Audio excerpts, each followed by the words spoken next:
بالسلامة ومرحبا بكم. ان شاء الله رمضانكم مبروك وكل عام وانتم حيين بخير. باش نعملوا مع بعضنا اليوم كسكسي بالعلوش على الطريقة الساحلية وان شاء الله تنال اعجابكم. باش نبداو مع بعضنا. هذا من المكونات: حطيت اللحم يغلي وحده لمدة 20 دقيقة، وحطيت معاه زوز بصلات، ومن بعد حطيت معاه زوز كعبات طماطم، وحطيت معاه زوز مغارف طماطم معجونة،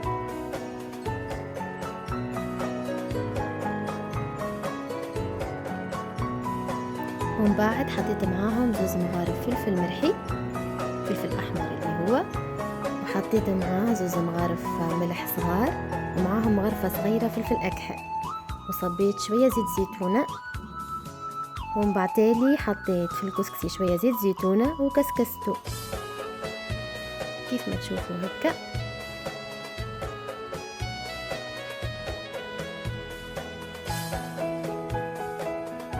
وحطيت فيه شوية ماء وكملت كسكسته، ومن بعد باش نحطه في الكسكاس لمدة نصف ساعة ونتفقدوه.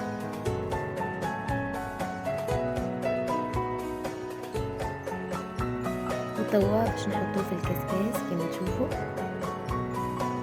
ونقعدوا نتفقدوا فيه مع نص ساعة هكا. نهبطوا التفويرة الأولى، وتوا هبطنا التفويرة الأولى كيف ما تشوفوا هكا مازال يفور.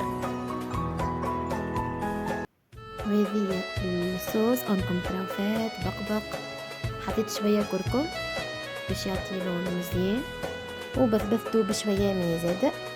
من بعد نرجعوه للكسكاس لمدة 15 دقيقة، وتوا باش نسقيوه.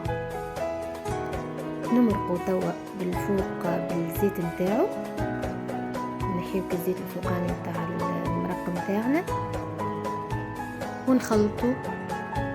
توا باش نزيدوه شويه مرق اخرى نكملو نسقيوه كيف ما تشوفوا. وهذه ريزولتا فينال نتاع الكسكسي نتاعنا. ما نحكي لكمش على البنه كيما الكسكسي الساحلي نتاع دار العرس. كيف ما تشوفوا عملت معاه شوربه الشيش باللحم زاده، وعملت معاه سليطه وبريك. وان شاء الله يا رب ينال اعجابكم، ونتلاقاو في فيديو جديد ان شاء الله.